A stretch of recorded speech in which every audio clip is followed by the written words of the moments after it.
I didn't really want Welcome to Puppy Academy online show. Welcome to Ask a Puppy Trainer show. A Puppy Trainer show. I literally got the wrong show on. Bethany, Sparky, this is Goose. Goose is new. Adorable. He was here last week too. He didn't make it that long though. Or maybe 2 weeks ago. He's already started mouthing me and trying to get away. Herding dogs are one of the worst dogs to do this with. Not only because it's just not in their nature to want this kind of attention or affection in the middle of the day without like a long training session, but it also spoils them rotten and makes them bite you more. So there's that. Which is why we're doing it. We're doing it for you. We are doing it for just so you guys know. Miriam and her baby are on. Who? Miriam and her baby. Oh, hi. Wow. Hi, Miriam. Hello. I hope you're doing well. Meet Goose. This is That's Goose. Goose. She actually would love Goose. She likes all of the work dogs. All right, first one is from Kyle. Oh, wait. What episode is it? Episode 216. Oh my gosh. Wow, it's like the... All right, one more. Like He lasted 30 seconds with me, just so you know. Okay. Hang on. I'm gonna use my magic. I'm gonna keep my energy low.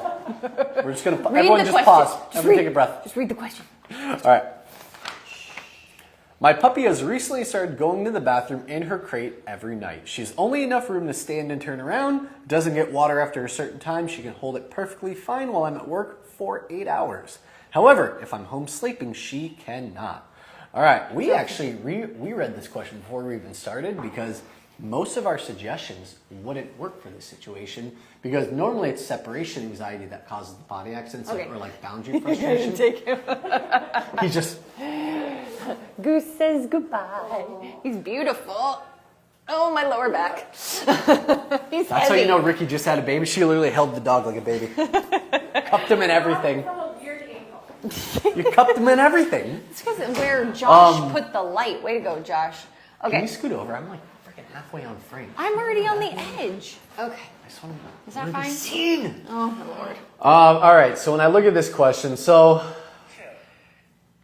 All right. You guys can ask us questions now. I'm up and ready to go. You don't have TikTok up. I know, I'll get it up. Here, let me.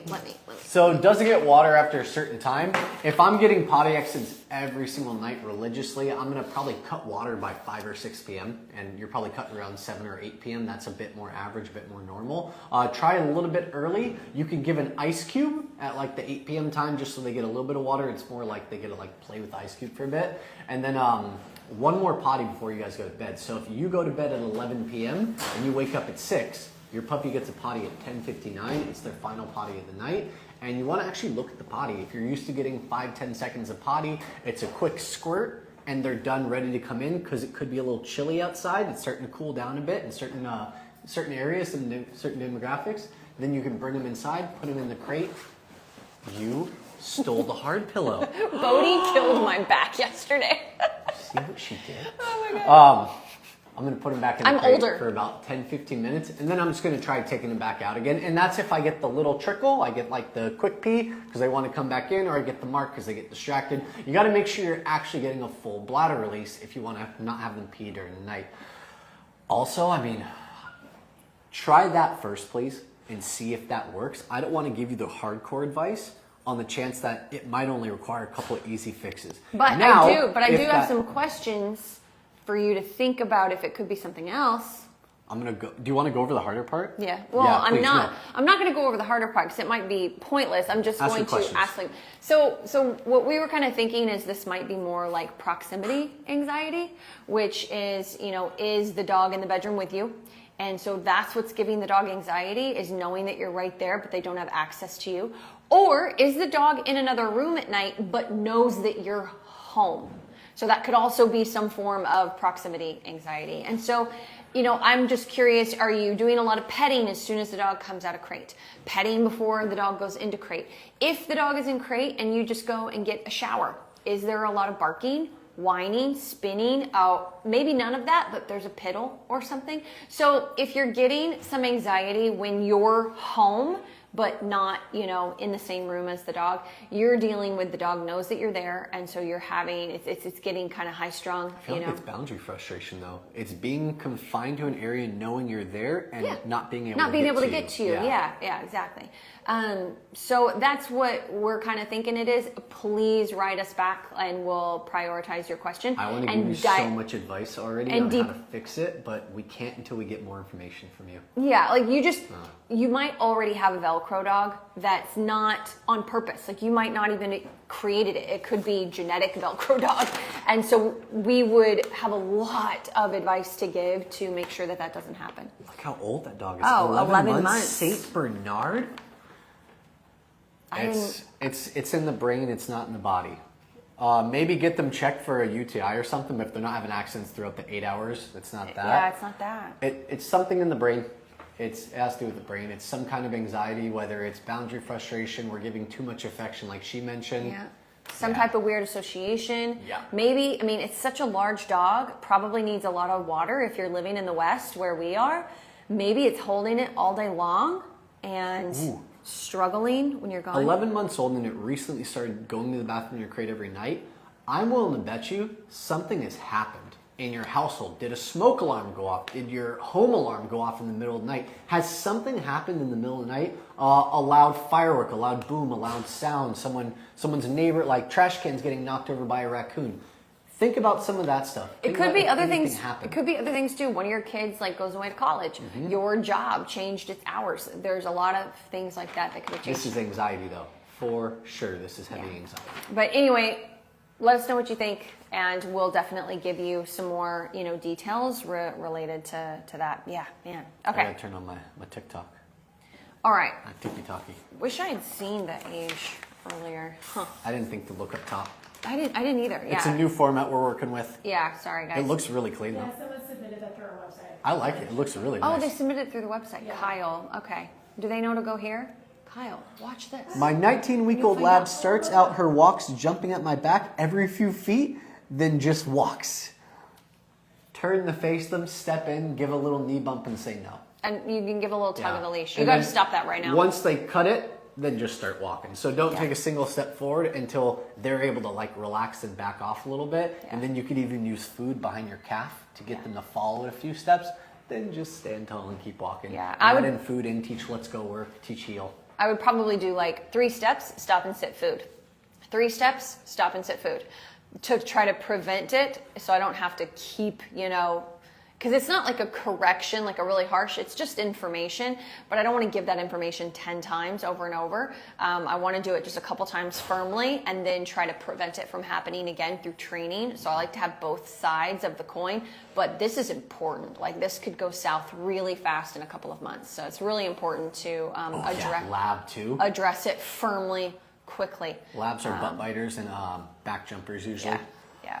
From Kat, my puppy is not toy or food motivated, so it makes training very difficult.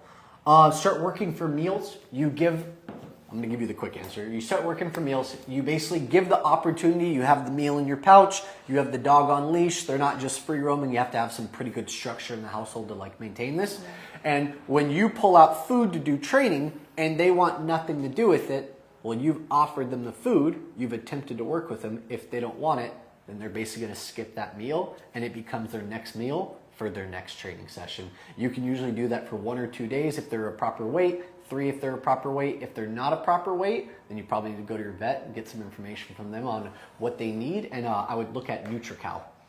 Oh my God. That was the quick answer. That was quick, all right. Okay.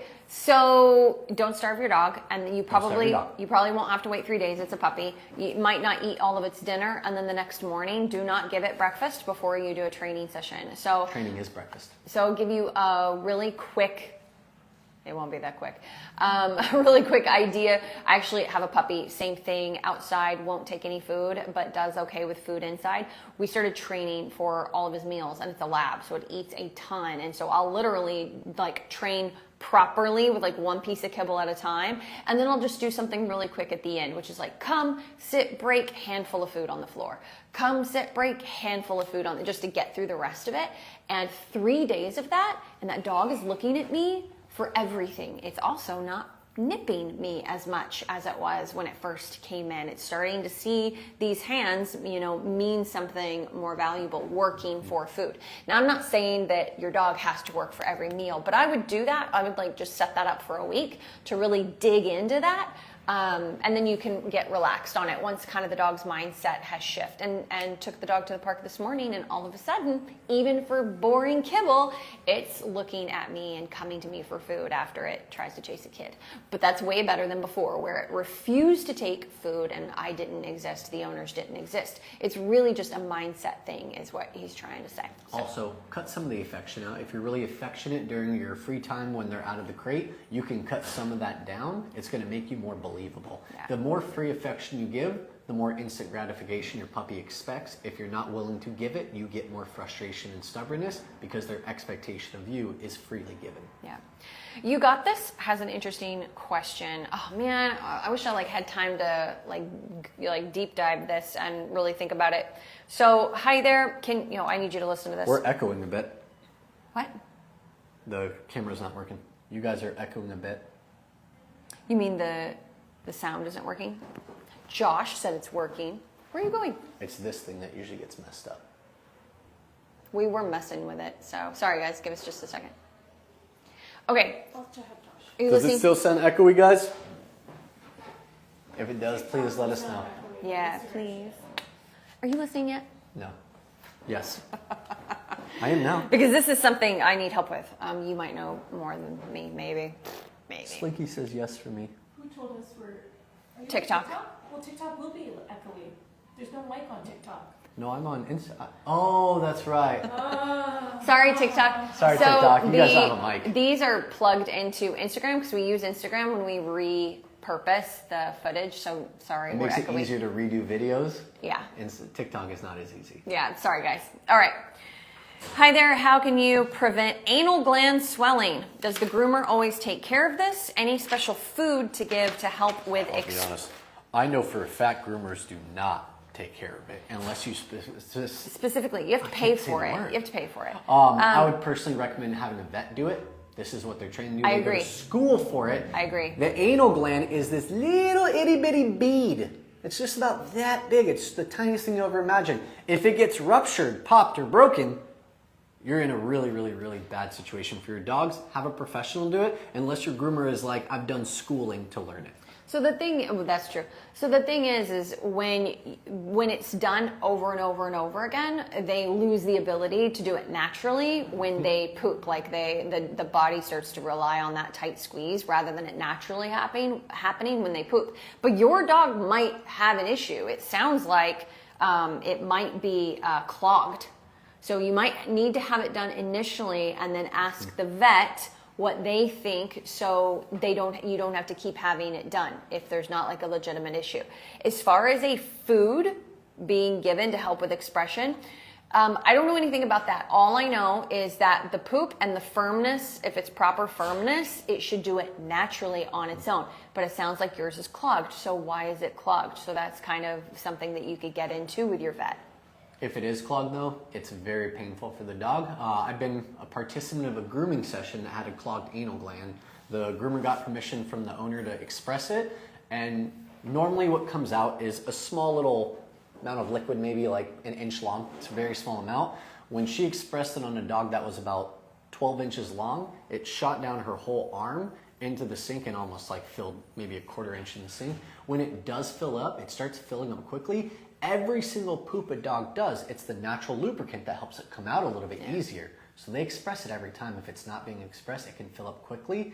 Very painful. So if you touch their rear end, you touch their hindquarters, you try to go under where their belly is. If they feel pressure and it hurts, they're going to let you know. That's how you know it does need to get treated medically. It needs to be a vet appointment. You need to go to a vet anyway. Yeah, I would not. If it's already swollen, do not go to a groomer for this. You'll also kind of smell it here and there, like little like droplets will leak out from the pressure.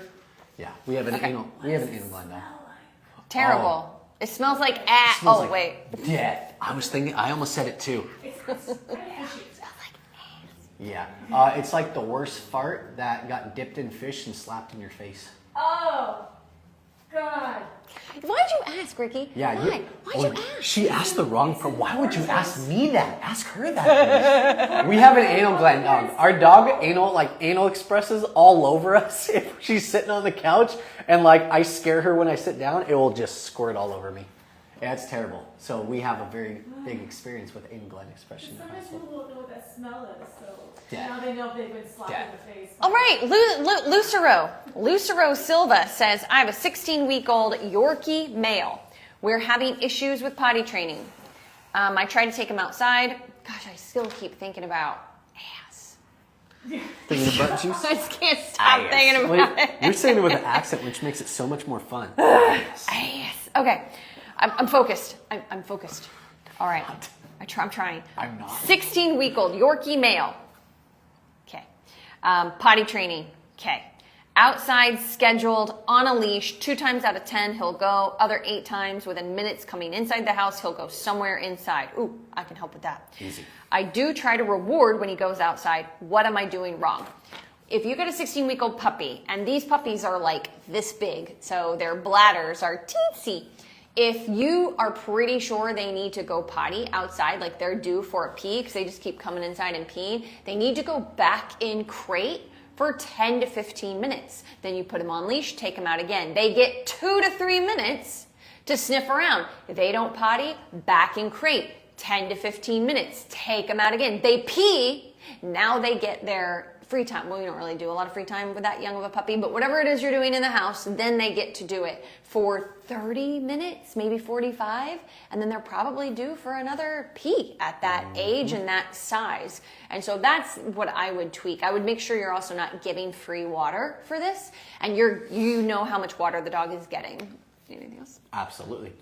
If you find yourself repeating that crate routine a couple times, so I put her back in the crate for 15 minutes, 3 minutes out, 15 minutes, 3 minutes out, and I do that every single time I bring the dog out of the crate. I have to go 2 times back to the crate. I'm going to extend my crate routine by 30 minutes. There you go. Because now my dog's basically saying, I don't have to go now. You keep putting me back and forth. Just try saving 30 more minutes in the crate. Yeah. See if you get a quicker potty. If you get an accident, I'm sorry, it will happen eventually. Cut it down by like 10, 15 minutes and just play around. The schedule is supposed to be adaptable. 16-week-old Yorkie, I'm also thinking it's unusual, but I'll tell you a couple breeds I see this with. Yorkies and Schnauzers, if it's a male, sometimes by 4 months old, they're already marking.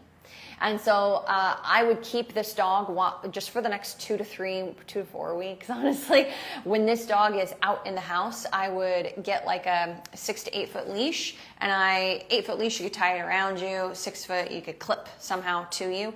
And the puppy's with you all the time. And as soon as you start to see that nosing around and you start to learn those precursors to needing to potty, up and outside right away. So that if you feel like this crate rotation is like not going well, that would be what I would do in conjunction with the crate rotation. Otherwise, that puppy would never be out ever if it wasn't tethered to me. Out free. Yeah. Out free. Tether has to happen. Yeah, that's my point, because the habit is already happened, and you could be getting into a little bit of marking. So. Or you're going to get a playpen, put a rubber mat on the bottom, cover with pee pads, and your dog's just going to pee on it all day long, all and time. it just prevents them from peeing everywhere else. Yeah, So. and it'll never learn. It's not a recommendation. Yeah, it'll never learn. No. I got really good questions. Oh, you gotta go I have like really good puppy behavior All right, questions. tickety-tock. Okay. All right. This is from one of the people that asked a question already. Lean up so they can use it in the recap thing. Thoughts? Thoughts on when to look into behavioral consult trainer for puppy with fear. He's almost 5 months old. Now. Yeah. Always now.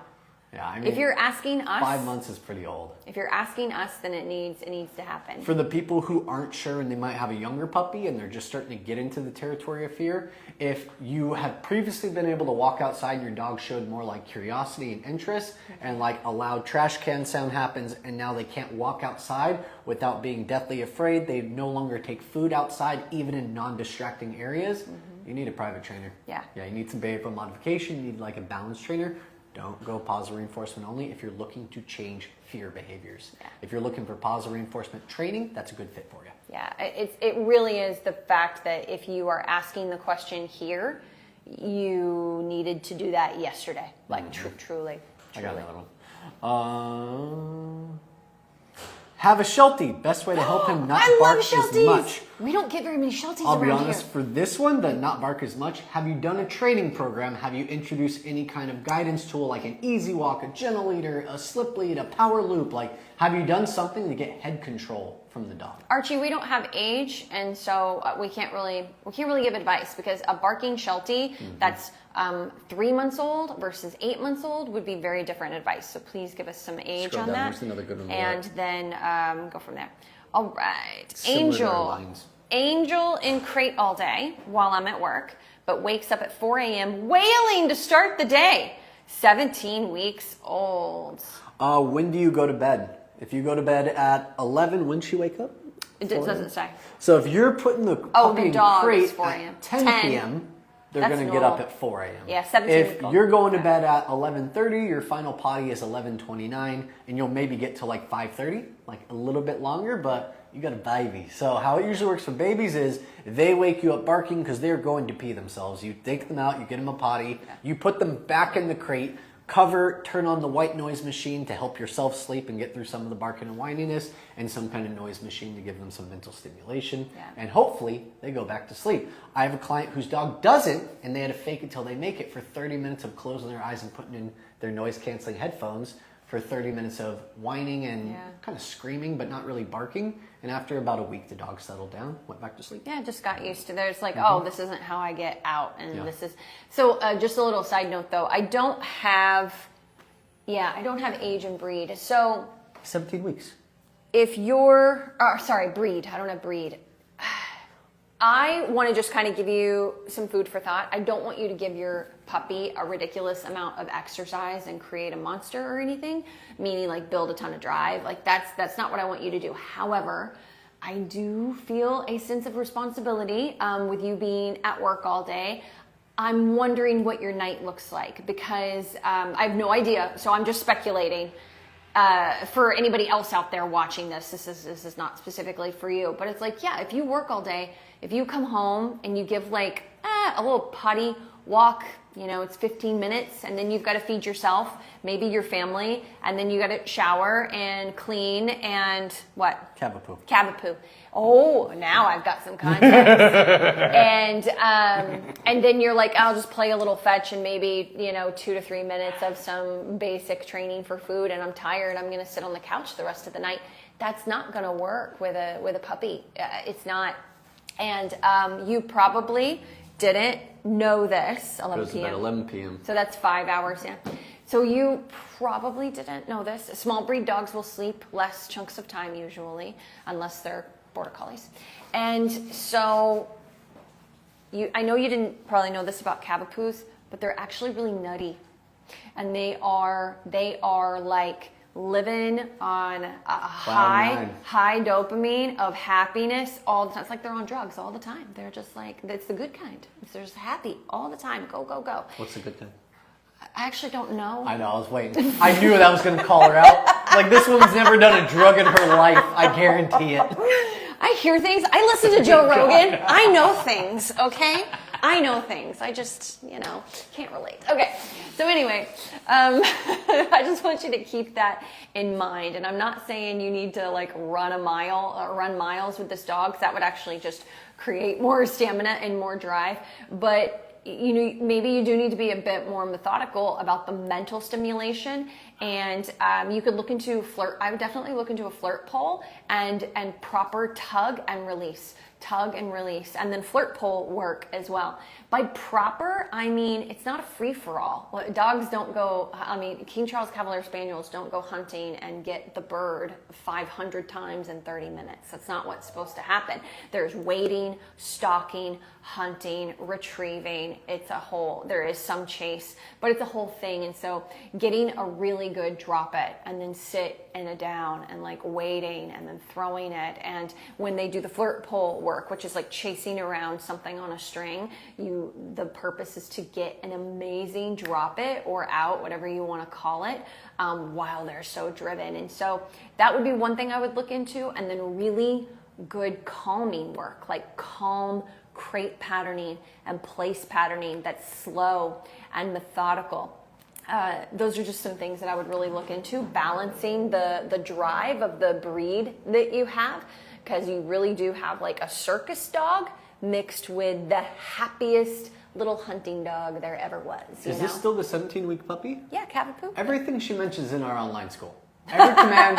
That's true. Every sequence, everything she told you to do is in the online school. So you can go on YouTube and find 4,000 videos and try to find the one she's talking about, or just join our damn online school. That's true. You could do that. We literally have a live today at 4 p.m. where you have a whole hour to ask us questions instead of 30 seconds like this. Yeah, so one-on-one. Yeah, I mean, it's cheap. It's like $200-300. It's incredibly affordable for a new owner with a young puppy. Yeah. Like it probably costs less than 3 bags of dog food. No BS. True. All right. You can my screen. I know, it's weird. Just I don't hit know. the top. Stop. Stop. Yeah, Okay. there you go. So we were late, so I thought we could answer this question really quickly. It's not really a question, it's a statement. I'm going to turn it into a question. Super helpful. The vet gave the okay for the walks for this Saturday. I agree on the lack of mental stimulation. Okay. So here's the thing. This is my speech to everybody. And I'm working with a puppy right now. And oh my God, it's just so true. I'm so tired of seeing ruined puppies because everybody keeps trying to walk them in their neighborhood, and it's so unfair to them if you live in an area like Sparky and I. We live in a city where even the suburban neighborhoods are tight and busy, dogs barking behind fences and traffic, and it's brutal for these puppies. And so please get a 10-foot, a 15-foot leash and a martingale and go to the park. And do your food work at the park and take a cot. If you've done place work, which you should have, hello, everybody does place these days. Mm-hmm. It's the thing to do. So take your cot to the park and do place and let's go and do a few circles and then do zoomies for a second and then rein them back in and place and let's go. Place, come, sit, break, go sniff the world. Do not introduce the world to your puppies in your neighborhood. Walk, because they don't walk, where it's pulling, competing with all these new smells and the people coming out of their houses and the plane overhead and the traffic, and the big one is the dogs behind fences are so scary. And your dog will just be a little bit nervous and unsure for now, and then they'll get tired of it, and then they'll become reactive in 6 months. And so you can do work on the walk. I'm not saying don't. But do 6-foot leash turns in your driveway in front of your house. And then someone walks by with a dog back in your driveway and work on them focusing on you. And then they can pull out and ahead, refocus them on you. Because there is no heel when you first start walking in the neighborhood. That takes weeks and for some dogs months. You know what heel means? Heel means by my side. Loosely leash right by behind your behind your foot on your side. Yeah. If you're getting pulling, you don't even have heel. You don't even have the concept of heel yet. You need let's go work. And you're not supposed to. It's supposed to be puppy pulls and sniffs. Let's go. Draw them in. Get a piece of food. And then they get to pull and sniff again. And then you draw them in. Piece of food. It's all about the guidance. Yeah. So anyway, that's my speech for my question that I turned into a question. So anyway, cool. You did it, Sparky? Oh, yes. I created She questions. created a question that she answered. Yeah. You're not asking good enough questions. I'm going to create my own. All right, guys. See you next week. Bye. Today was fun. You're sassy. Because of the... never mind. Are you doing your thumbs? Oh, no, you're doing the wrong one. I know. That was supposed to be thumbs. This one is way...